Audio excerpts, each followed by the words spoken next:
Ayan, makabayang hapon, Luzon, Visayas at Mindanao, inihahandog na kagawaran ng edukasyon sa pangunguna ng DepEd EdTech Unit, Itulay, online tutorial.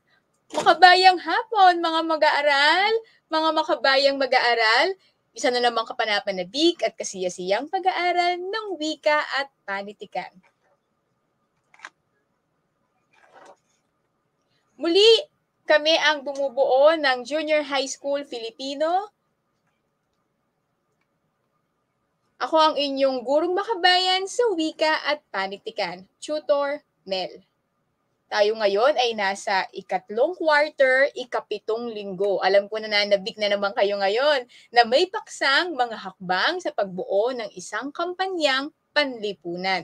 So aalamin natin yan sa araw na ito. Ngayon, ipakita naman sa akin kung kayo'y handang-handa na. Siyempre, ito'y panibago na namang linggo ng pananabik at pagbabalik ni Tutor Mel. Maraming salamat po, Tutor Ronel, sa inyong paghalili noong nakaraang linggo. At ito po'y labis kong pinasasalamat kay Tutor Ronel. Alam ko namang natuto rin kayo kay Tutor Ronel. Ayan. Sige nga, ipakita nga kung kayo'y handang-handa na ngayong araw na ito, mga makabayang mag-aaral. Ayan, ang dami ko nang nakikita, mga pagbati. Ayan, sige nga. Sige, unahin nating batiin ha, habang naglalagay kayo ng puso para masabing kayo'y handa na, para pusuan ako, batiin na natin kasi baka dumami pa. Ayan. Ayan. Good afternoon po, Marian Aninaw Ramil. Grade 8 Morlabe, watching from San Mariano National High School. Hello, makabayang hapon, mag-aaral. Ang kanyang guro ay si Reyna Lisan Layugan. Hello po sa inyo, madam. Gayon din kay Berberlyn Joyce Lungaya, magandang hapon, Tutor Mel, watching from Ramon National High School. Makabayang hapon. May pagbati rin kay Riza May Kafirma, listening and watching from LFG, Diamantina National High School. Hello sa inyo. Gayon din si Leia De Vera, good afternoon po, watching from Ramon National High School. At syempre si Christopher Respucio, magandang hapon po, watching from Ingod Ramona Integrated School. Hello sa iyo na. Andiyan din si Kyra, Jasmine, Erica, Trisha, Aaron Ace Milo. Hello sa iyo, nak. Ayan, napakarami. Kay Lemuel Pascua, good afternoon, watching from Ramon National High School. Sige, tutungo na tayo sa ating dagling bati sa ating mga makabayang mag-aaral at gurong makabayan din. Ayan. Hello po sa inyo, Sanjo Mauricio. Sa makabayang guro, Teacher Reynalisa Layugan, watching from San Mariano National High School. Hello po, DepEd Isabela. Gayon din kay James Ulysses Chu. Good afternoon po, watching from Ramon National High School.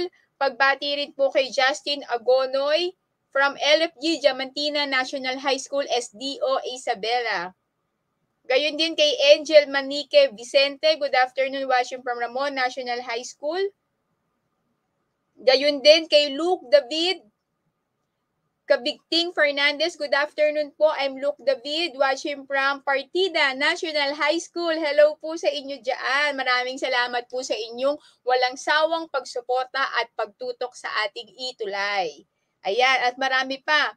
Krisha Ann Salalila, good afternoon po from Bikuran High School. Bago to, hello po sa iyo. Magandang hapon.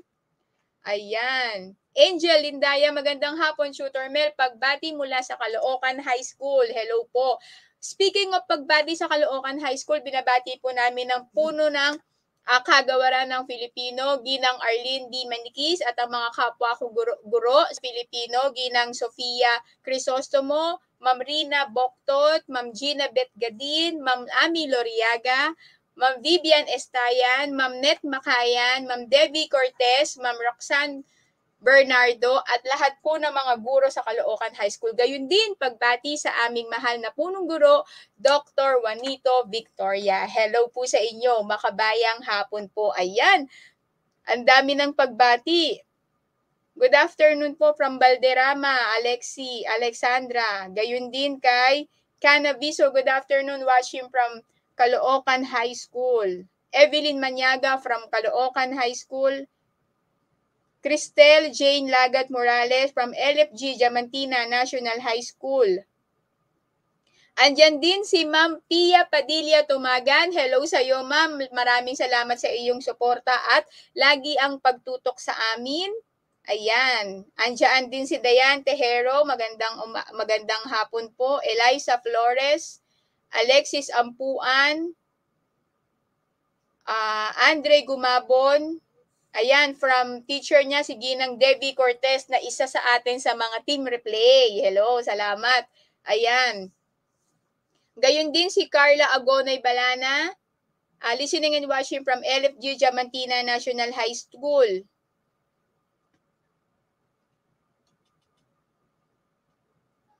May pagbati rin kay Micaela Eunice Bersabe Medina mula sa Caloocan High School.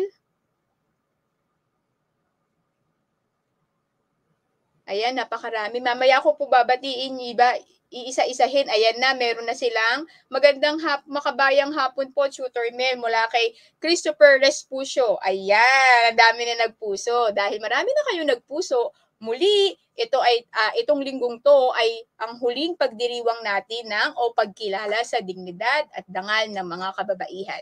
Muli po, saludo po kaming lahat sa mga kababaihan sa mundo. Ayan. Ngayon, alamin naman natin kung sino ang makabayang guro last week kay Tutor Ronel. Ayan, alam ko naman na maraming mga aktibong makabayang guro, lalo na sa live. Nakita ko siya, nire-review ko kasi siya para makita ko kung sino yung consistent na nandoon. At dahil nga nakita natin, ito may pagbati muli. Tutor Reynelisa Layugan, watching and listening from San Mariano National High School. Hello po sa inyo. Ayan.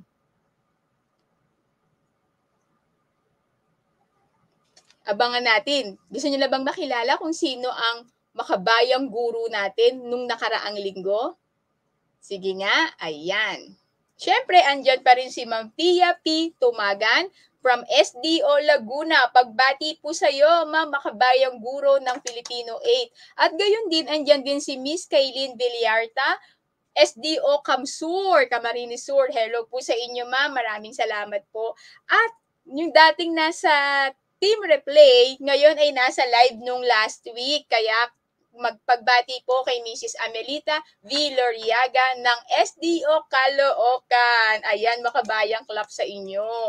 Maraming salamat sa inyong palagiang pagsuporta sa amin. At dahil meron tayong live na tutor, na makabayan, syempre hindi papatalo ang ating team replay. Ayan, sila po yung ating mga makabayang guro sa team replay. Si Mrs. Maria Rina Boktot. Hello sa iyo, ma'am. Maraming salamat from SDO Caloocan. Gayon din si Miss Debbie Cortez from SDO Caloocan. At ang huli ay si Mrs. Gina Beth Gadi ng SDO Caloocan. Hello po sa inyo, ma'am. Maraming salamat po sa ating team replay. At dahil ay lagi kayo nakatutok po sa amin. Palalagpasin ba natin ang ating cuties of the week? Siyempre hindi, di ba? Hindi natin palalagpasin ito. Hindi natin palalagpasin kung hindi natin pinalagpas ang gurong makabaya noong nakaraang linggo, hindi rin natin palalagpasin ang gurong makabayang mag-aaral ngayong linggo, di ba? Ayan, sila Mariel Soriano, Harvey Santiago, and Eldrin Implica. Makabayang clap naman sa mga makabayang mag-aaral na alam ko ay nag-participate kayo, nakipagtalakayan kayo kay Tutor Ronel, at marami kayo natutunan nung nakaraang linggo. Ox ba yan? Ox ba yan? Ayan, salamat! Ayan, tutungo na tayo sa ating pagtalakay. Muli, hinango natin ang ating module sa SDO Caloocan, Quarter 3, Week 7. Ano inaasahan natin ngayon sa mga makabayang mag-aaral? Una, nasusuri ang mga hakbang sa pagbuo ng isang kampanyang panlipunan ayon sa binasang mga impormasyon. So, iisa-isahin natin yung hakbangin. At ikalawa, na ipaliliwanag ang mga salitang angkop na gamitin sa pagbuo ng isang kampanyang panlipunan. Okay? Aalamin natin yan hanggang matapos ang ating pagtalakay. Pero bago yan, nais ko munang malaman kung kayo ba ay nag-advance reading. 'Di ba? Siyempre dapat dahil nasa inyo ang module nyo at Miyerkules ang ating session, meron kayong advance reading na ginagawa. Sige, aalamin ni Tutor Mel kung talagang nagbasa o binuksan ang module at inalam kung anong talakayan natin sa itulay. Ayan. Sige nga, dahil dyan, magkakaroon tayo ng isa munang gawain, okay? Tukuyin kung tama o mali ang pahayag na ibibigay ni Tutor Mel. Ang Kagawaran ng Kalusugan or DOH ay ang ahensyang nagbibigay babala tungkol sa lindol. Sige nga, tukuyin nyo nga kung yan ay tama o mali. Ayan, ang dami na nag-heart, oh. Ayan, congrats daw sa mga makabayang mag-aaral at gurong makabayan, syempre.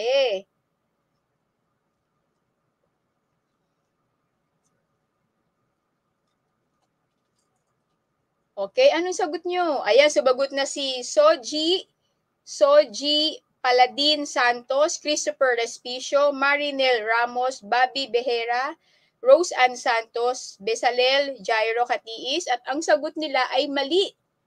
Oo nga, sabi ni Tutor Mel, ito ay mali. Ayan, nakaganyan pa ako ha. Mali yan. Hindi DOH ang nagbibigay ng babala tungkol sa lindol. Ayan. At ikalawang bilang, bago ang lindol, ang pangunahing dapat malaman ay kung ang inyong lugar ay dinaraanan o malapit sa kinaroroonan ng active fault. Ayan, tama o mali? Kailangan ba bago ang lindol, ang pangunahing dapat malaman ay kung ang inyong lugar ay dinaraanan ba na o malapit sa kinaroroonan ng active fault? Sige nga, tingnan nga natin kung ang mga makabayang mag-aaral ay nag-advance reading.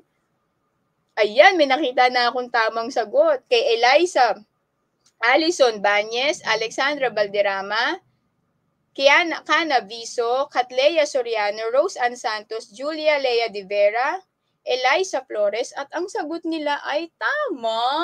'Di ba? Mahalagang malaman natin kung ang ating pinaroroonan ay maapektuhan ba ng mga active fault na ito upang makasiguro tayo na tayo ay ligtas kung sakaling sumalakay sila o mag-active sila. Ayan, mahusay. Okay? Para sa ikatlong bilang, ang pagbuo ng isang kampanyang panlipunan ay sinisimulan sa pagpapasya kung anong advokasya ang ipaglalaban o ikakampanya. Tama kaya yun o mali? Sige nga, tignan ko nga ang inyong kasagutan. Ayan, at ang mga nakakuha ng tamang sagot, Lea de Vera, Lorraine Dumpit, Lara Lea de Vera, Christine Fumio, Catleya Soriano, Julia Lea de Vera, marami si Lea, Christine Fumio, Princess Claire Ignacio, Cheska La Chica, Kana Viso, and Dayan Tejero. Sige nga, ikatlong bilang na tayo mga anak.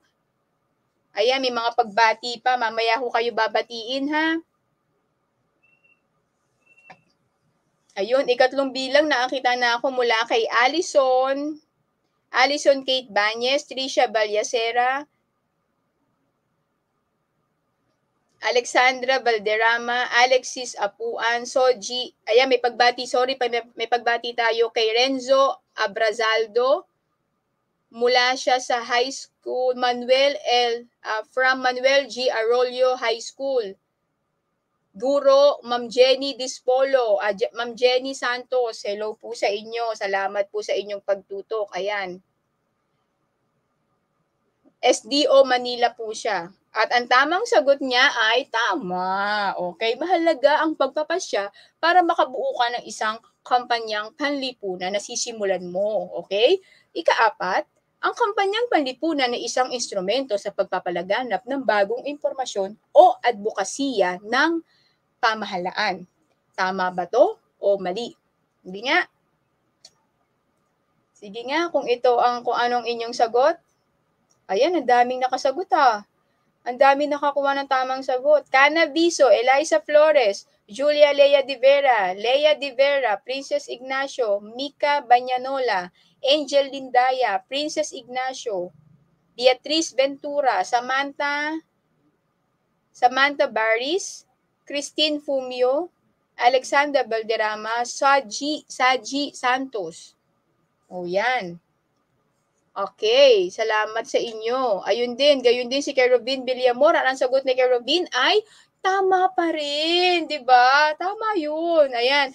Bukod kay Kerubin, ang mga nakakuha ng tamang sagot si Althea Garo, Joshua Lau, Lea de Vera, Princess Ignacio, Saji Paladin Santos, Alexis Ampuan, Ann Wendiao, John Benedict Dihamco, mahusay. At para sa huling bilang, upang maging mabisa at matagumpay ang isang kampanyang panlipunan, hindi kinakailangan maiparating sa publiko ang mensahe ng kumpanya o kampanya. Again, ulitin ko, upang maging mabisa at matagumpay ang isang kampanyang panlipunan, hindi kinakailangan maiparating sa publiko ang mensahe ng kampanya. Tama ba ito o mali? Hindi nga. Tingnan nga natin mga makabayang mag-aaral. Alam kong alam na alam niyo yan. Para sa ikalimang bilang. Ibig sabihin, marami sa inyo nakakuha ng tamang sagot. Ibig sabihin, maraming mga nag-advance reading. Bahusay talaga itong mga makabayang mag-aaral natin. Ayan. Ito na, andyan na ang sagot ni French Jan Adame, Christopher Respicio, Andre Gumabon, Lea de Vera, Alexandra Valderrama, John Benedict Dihamco, Aliyah Bueniao, and Marinel Lustre Ramos. At ang sagot nila ay mali. Ito ay mali. Kaya ka nga gumagawa ng isang kampanyang panlipunan upang maiparating sa publiko ang advocacy mo at mahikayat silang sumang-ayon sa iyong ginagawang advokasya. Ang husay naman, okay? Ang husay naman ng mga makabayang mag-aaral. Nagniningning talaga kayo ngayong hapon. Ayan, kaya may patala si Tutor Mel. Papasok naman tayo sa wika rambulan. Siyempre, hindi mo walang ating wika rambulan. Aalamin natin kung talaga bang natuto kayo nung nakaraang linggo. Ayan, mula sa pahayag, ayusin ang mga ginulong mga titik upang matukoy ang wastong salita. Pinagdurugtong nito ang mga eksena. Ano kaya yung mga ginulong titik na yan? Sige nga, hulaan nyo nga.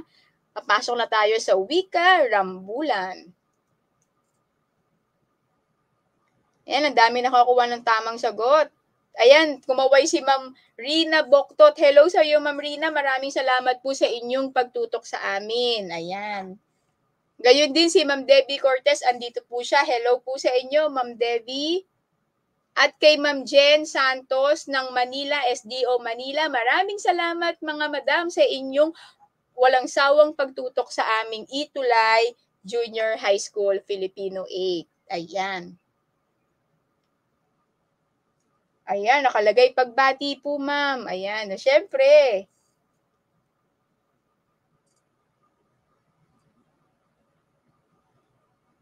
Oh, meron tayong pagbati pala. John Cardayan, School, Caloocan High School, Guro, Saiden Saira Cansino. Hello po sa iyo, ma'am. Ayan, maraming salamat. Makabayang mag-aaral. Editing, ayun na, nakita ko na ang kanyang sagot. Tignan natin kung tama. Husay naman. Okay, ito'y pinagdurugtong nito ang mga eksena sa isang pelikula at ang tawag natin doon ay editing. Ito, may pagbati po muli. Good afternoon po, Ram J. Planas, Dumlao, Grade 8, Rutherford, Filipino teacher, Ma'am Marivic Pagirigan, Lonyes, watching and listening from Alibaba National High School. Hello sa iyo. Maraming salamat sa iyong suporta.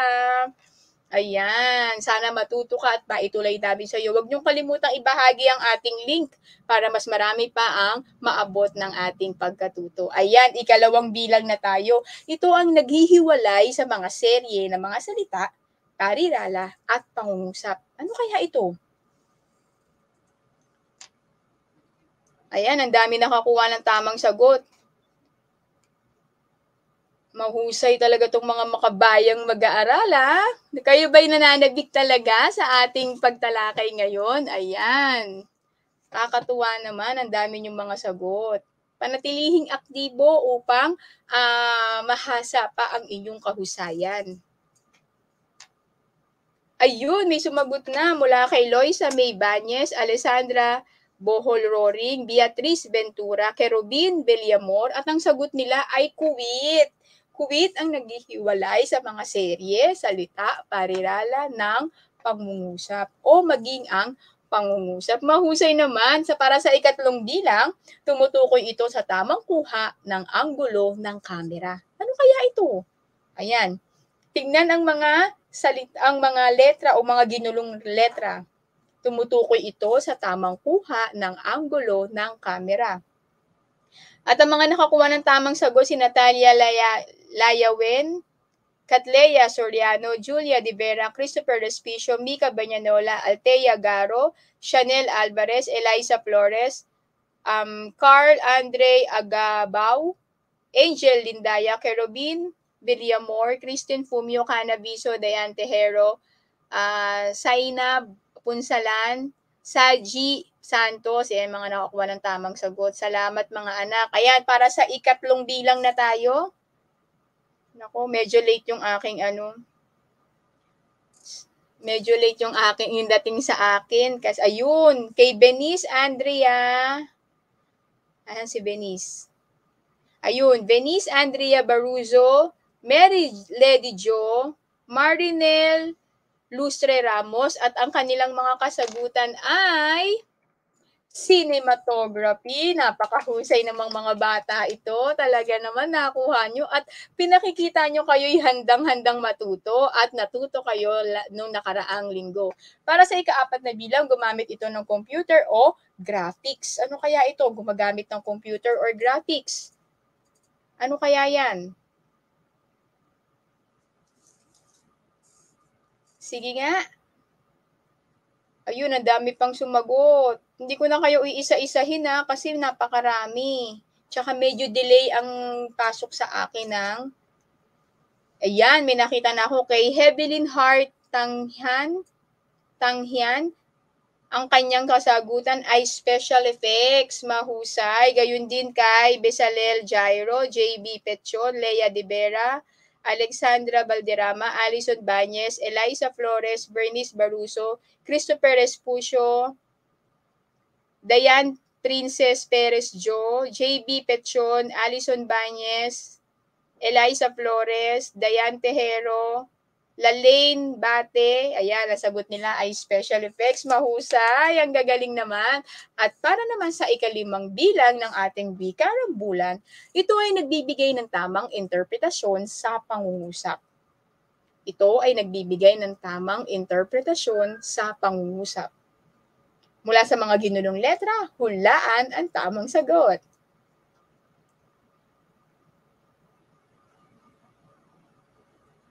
Ayan, ang dami dun at ang mga nakakuha ng tamang sagot, nabanggit ko na kanina. Lea De Vera, Christopher Respicio, JB Petchon, Alexi Apuan, Christine Fumio. Ayun, may nakakuha na ng tamang sagot. Si Ann Wendy Yao, Princess Ignacio, Angel Lindaya, Mary Lady Jo, at ang sagot niya ay Bantas. Mahusay. Ayan, makabayang clap naman dyan. Dahil dyan, bibigyan ko kayo ng tala muli. Ayan, kasi ang dami nyung natutunan nung huling linggo o nakaraang linggo. Papasok naman tayo sa ating bagong aralin, kampanyang panlipunan.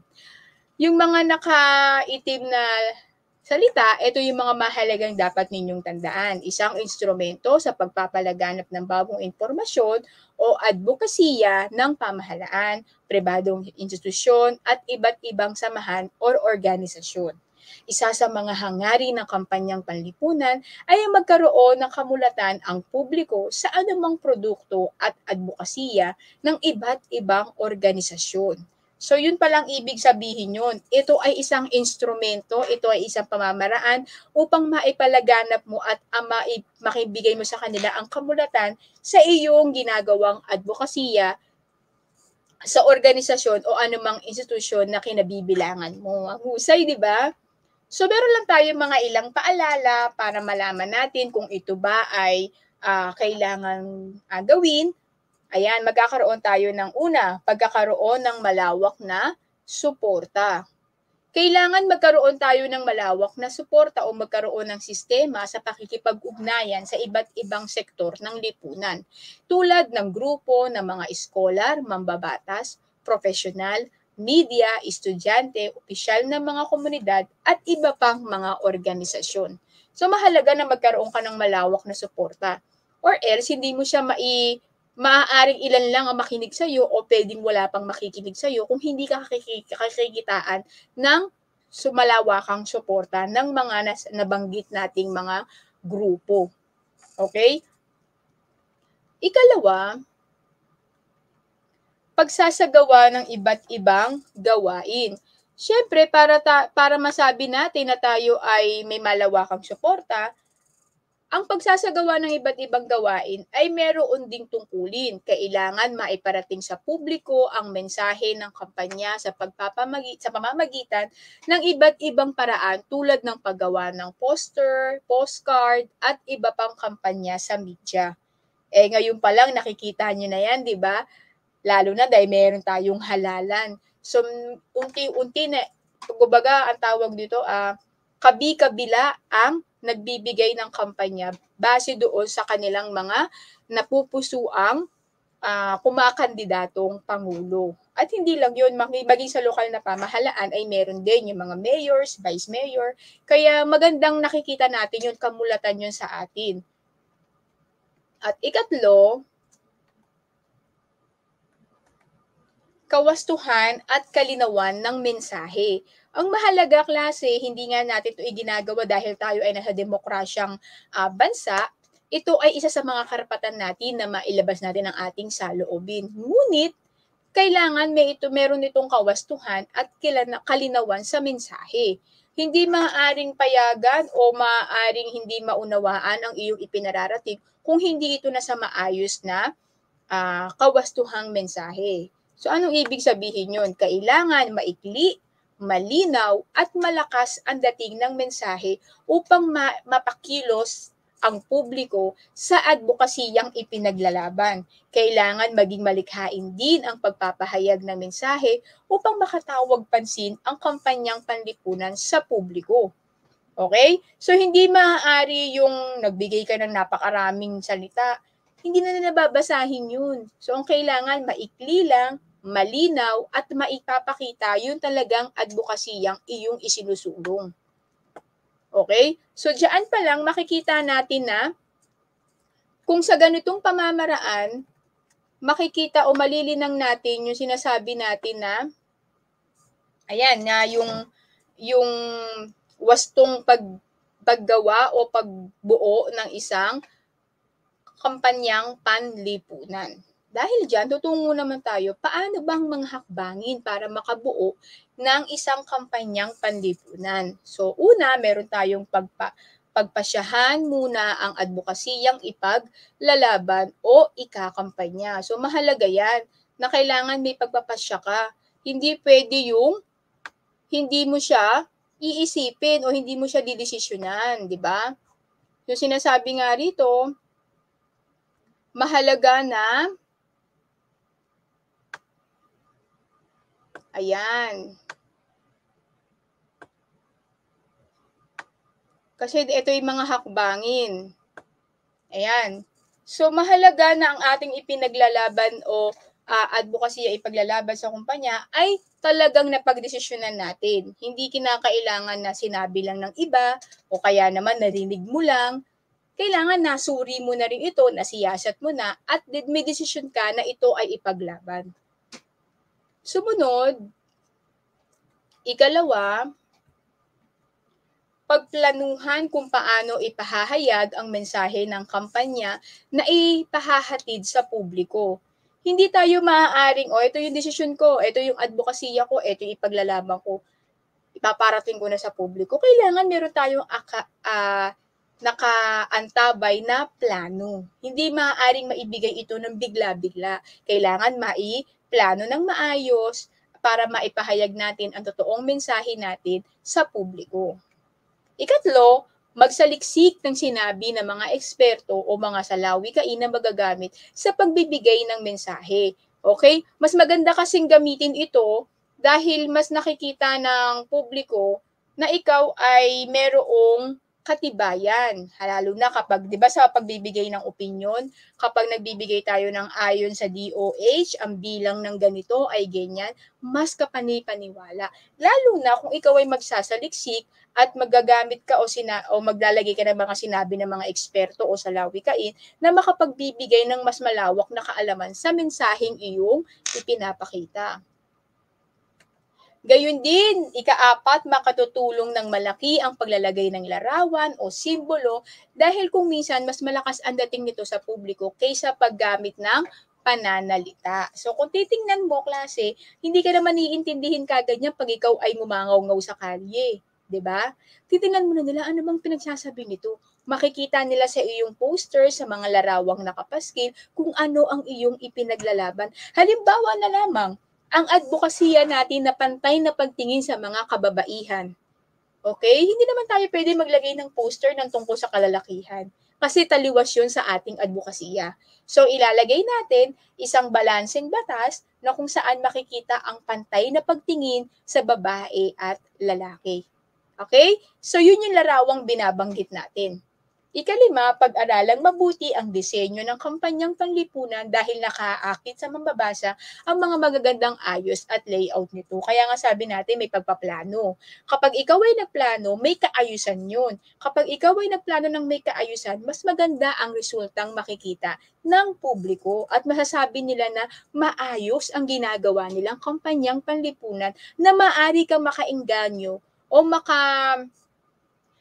makumbinsi na makinig at pakinggan ang iyong advokasya o maging isulong ito, di ba?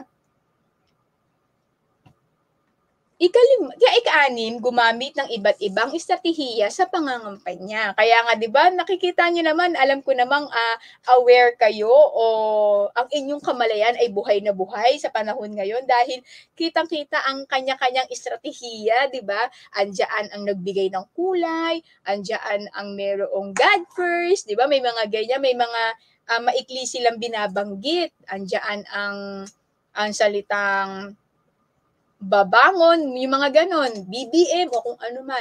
At marami pang ibang estratehiya na pwedeng magamit. Andiyan din yung nagkanya-kanya sila ng kanilang motor, anong tawag doon? Parang nagparada, 'di ba? Motorcade, 'di ba? Kumbaga para maipakita ang kanilang hangarin na paglingkuran ang ating bansa. Ayan. At ikapito, isaalang-alang ang mga tamang panahon sa pagsasagawa ng kampanyang panlipunan. Oo naman, 'di ba? Hindi naman maaari yung yun, may nakita ako isang halimbawa, tagtuyot, El Nino, tapos doon ka nagsagawa ng isang advokasya na taliwas doon sa nararanasan ng bansa, 'di ba? Medyo hindi naman yata 'yun katanggap-tanggap. So kailangan may timing din. May isaalang-alang ang tamang panahon sa pagsasagawa nito kung talagang kailangan. Kasi pwedeng magkaroon o magdulot ito ng kalituhan sa madla at sa mga mamamayan na kung ano nga ba ang iyong ipinaglalaban. At ikawalo, humingi ng permiso sa may-ari o nangangasiwa ng lugar o pampublikong lugar na pagkakabitan ng poster, babala o paunawa sa kampanyang panlipunan. Okay, higit na mabisa at kailangan natin yan. Hindi tayo maaaring, lalo na kung mga private properties, hindi tayo maaaring maglagay doon porket ipaglaban ng karapatan ng kababaihan, ipapaskil mo doon. 'Di ba? Kailangan nag-ask tayo ng permission o humingi tayo ng permiso kung okay lang ba sa kanila na itong kanilang property o kanilang pag-aari ay gagamitin natin upang makapagbigay tayo ng kampanyang panlipunan, awareness sa kanila o kamalayan nila para sa ating ipinaglalaban. Tandaan nyo klase, ano man ang pinaglalaban natin, ito'y makatutulong basta wala tayong natatapakan na ibang tao. Siyempre, dapat i-consider din natin yung kanilang karapatan. karapatan gamit nila yan, sila yung may pagmamay-ari niyan, dapat nating igalang. At ika-siyam, pumili ng mahusay na tagapagsalita na magbibigay ng mga impormasyon. Okay, syempre hindi kayo pipili ng mga tagapagsalita na nahihiya sa madla, di ba? Yung halos ayaw tumayo, kailangan niya malakas yung boses, malinaw magsalita, alam niya kung anong sinasabi niya, at higit sa lahat, nauunawaan niya kung ano yung damdamin ng kapwa niya mula doon sa kanilang ipinaglalaban. Okay? At ika-10, makatutulong din ang paggamit ng mga angkop ng mga komunikatibong pahayag sa pagbuo ng social awareness campaign. Okay? Isang paraan din ang tinatawag natin na paggamit ng mga komunikatibong pahayag sa pagbuo ng social awareness campaign. Halimbawa na lang yan ay social media. Di ba? Radyo, dyaryo kung uso pa, pero ngayon kasi SOCMED talaga ang pinaka-in, vlog, YouTube, di ba? Yung iba nga may nakita ako habang nagre-research ako, tinahanap ko kung ano mga halimbawa ng mga advocacy, ang dami. Yung iba nagba-vlog na sila just to para lang ipakita sa kanila na kaya ako to ginagawa dahil ito yung advocacy ko, 'di ba? May nakita ako doon mga advocacy para sa mga may cancer, 'di ba? Labanan ang cancer, ayusin ang food diet or food intake, or kaya naman yung tinatawag natin na lifestyle para maiwasan ang mga ganitong uri ng cancer. Gayun din, nakita ko din yung advokasya para sa mga manggagawa na yung hindi sila na poprolong sa kanilang hanap buhay, yung may mga ang tawag doon contractual, 'di ba? Yung may advokasya din sila noon. Ayan. At higit sa lahat, isang awareness din o komunikatibong awareness din yung ating pagbibigay ng sarili nating mensahe laban doon. Lalo na kung tayo ay walang inaapakan tao at nakikita natin yung kagandahan ng advokasiyang ito. So ito yung mga 10 hakbangin. Naintindihan nyo ba? Sige nga, bigyan nga ako ng puso kung naunawaan nyo ba yung 10 hakbangin para tayo ang makabuo ng isang kampanyang panlipunan. Sige nga. Ayan, may pagbati tayo. Good afternoon po, watching from Ramon National High School, Mahogany. Ayan na, magandang hapon po. Ano to? Morena Bawa, patuloy na umaantabay mula sa Bangkero Integrated. Ryan Mercedes Isabela. Ay, maraming salamat. Gurong makabayan ito, na lagi raw siya nakaantabay. Salamat po, madam. Ayan. Gayun din, pagbati kay Fenin Chun. Good afternoon po from Caloocan High School mula kay Ma'am Amelita Lauriaga. Ayan. Andyan din, nakasubaybay din sa atin ang ating mga supportive o yung tinatawag natin na makabayang guro. Ayan, nakaantabay sila sa atin. At ngayon, dahil nakita ko naman na naunawaan ninyo, ayan, nag-heart na kayo, ang dami ng heart. Sa ating 10 hakbangin upang makabuo ng isang kampanyang panlipunan, meron tayong gawain. Tinatawag natin itong advokasiyang ito, ikampanya mo. Ayan. Susubukan natin kung ano yung magagawa ninyong paano nyo ikakampanya yung mga advokasiyang ipapakita ni Tutor Mel. Okay? Bibigyan ko kayo ng oras, huwag kayong mag-alala. Ayan. Una, suliranin ang banta ng hindi inaasahang sakuna na lindol. Ayan, paano mo ikakampanya yan? Ang banta ng hindi inaasahang sakuna na lindol. Sige nga, tignan ko nga.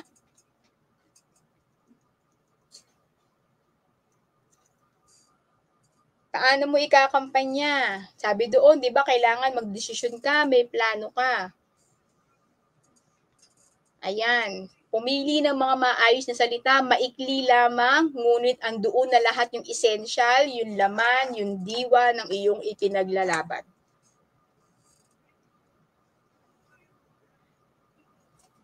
Ayan, pagbati rin kay magandang hapon po, Chloe Gardonia.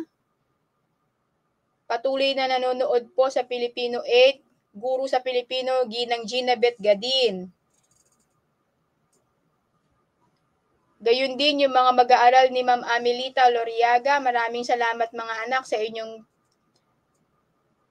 Yeah, ito na kay Beatrice Ventura, laging maghanda anumang oras. Yun ang kanyang kampanya. Tingnan nga natin kung malapit. Information drive ang dapat gawin bago, habang at pagkatapos ng lindol. Ayan, yan yung mga tinatawag natin na halimbawang kampanya.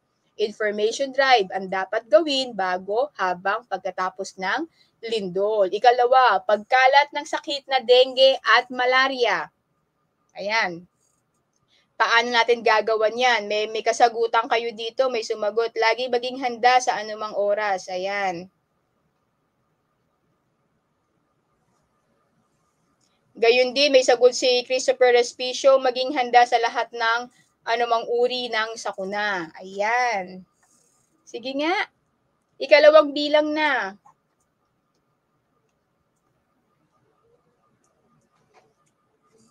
Para sa ikalawang bilang, ang tamang sagot ay, o pinakamalapit na sagot, linis barangay, sama-samang paglilinis ng kapaligirang pinagbumulan ng lamok. 'Di ba? Yung simpleng ganyan, ay simpleng salita na yan na maayos natin na ibibigay yung kahulugan o yung mensahe, mas makukonvince natin o makakakumbinsi sa mga manonood o sa mga nakikinig o nagdaraan na kailangan nilang mag-ingat. Ayan, may sagot si Beatrice Ventura, panatilihing malinis ang kapaligiran. Gayun din kay Marinel Ramos, umiwas sa malamok na lugar.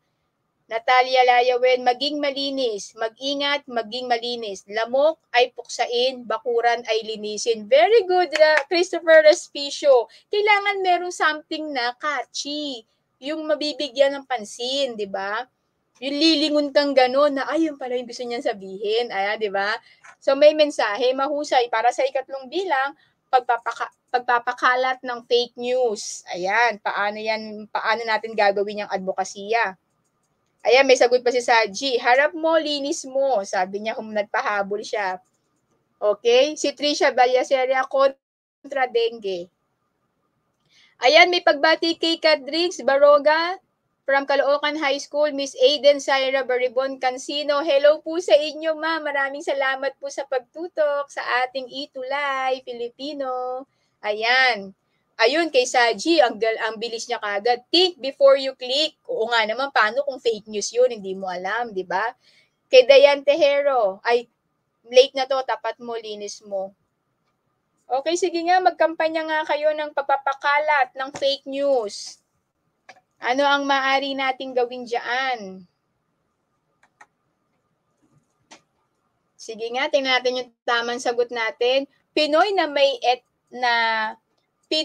may natikit ang mga tama at maling gawi sa internet, di ba? Sabihin, kung ikaw ay may etiquette side, magtitingin ka ng kung ano yung tama at mali, parang may fact check na tinatawag. Ayan. Ay, may nagsabi, kulong si Marites. No to fake news. Respect, respect others. Think before you click. Ayan, mag-ingat sa fake news. Huwag palaganapin ang fake news. Ayan, mahusay naman. So, alam ko naman na ibibigay ninyo ng maayos ang inyong mga kampanya. Pero bago yan, matapos yan, magkakaroon mo tayo ng hugot-sagot. Okay? Ito ang ating gagamiting salita. Usaping mental health, mapanuri. Ano kaya ang pwede nating maging kampanya dyan? Usaping mental health, gagamit natin yung salitang mapanuri. Oh, sharing a lies makes you a liar. Ayan, Filipino nak. Oh, ang maglaganap ng kasinungalingan ay kasinungalingan din ang kasinungalingan din kay Trisha Ballaseria, ang kanyang sagot ay yun. So, ang paglaganap ng kasinungalingan, sa huli, ikaw din ay mabibinta o sasabihing sinungaling. Kasi nga, kasinungalingan ang pinalaganap mo.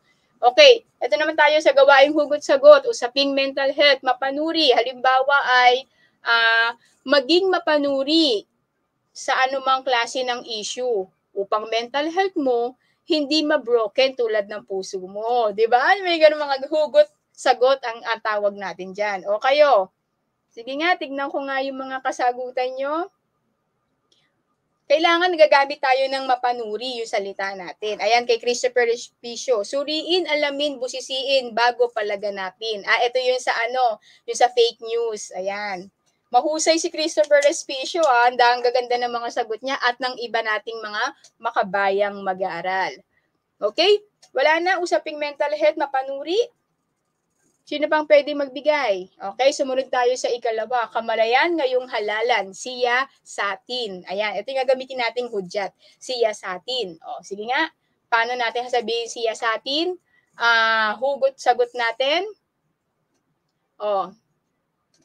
Ang mga politiko parang manliligaw. Siyasatin mo muna bago mo sagutin. Di ba? Yung mga ganon, yung mga hugot-sagot natin.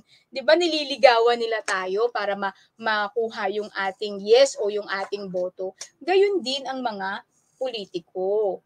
Siyasatin muna natin bago tayo magbigay ng ating boto. Ayan. Yung kay Dayan Tejero, depresyon ay iwasan, kasiyahan ay lapitan. Mahusay Okay, kay Aliyah naman, Aliyah Bernyang, maging wais para iwas sakit. Sabi niya, ng isip. Para sa ating maalagaan ang isipan, hindi lang ang kalusugan. Ang husay. At gayon din kay Alison Banya, siyasatin sila bago sila paniwalaan. Very good. Di ba? Ang gagaling talaga ng mga makabayan nating mag-aaral. Okay, kay Gina Beth. Ito si Ma'am Makabayang guru natin. Ayan, mga politiko ay siyasatin, maghanap ng ebidensya bago paniwala sa kanilang mga salita. Mahusay, di ba? Kay Catlea Soriano, mental health ay pahalagahan para sa magandang kinabukasan. Gayon din, kilalanin mabuti para sa ating ikabubuti. Ayon kay Marinel. Kay Saji naman, siyasatin ng mga kandidato bago tayo maloko. Okay? May pagsagot, ayan, mahusay. At para sa ikatlo nating hugot-sagot, limited face-to-face, alerto. Ayan, yan ang gagamitin nating sagot, alerto. Yung hudyat. Limited face-to-face, alerto. Ako ang ibibigay ni Tutor Mel, maging alerto, bagamat ito'y face-to-face, baka magulat ka, si virus, ka-face mo na, di ba? Yung mga ganon. Kaya maging alerto tayo sa lahat ng pagkakataon. Ayan, may sagot din ng ating makabayang guro si Ma'am Amelita Loriaga. Magmasid, magsaliksik, at tumuklas ng nauukol sa kanila. Ang husay, di ba? Ang gagaling naman ng ating mga makabayang mag-aaral.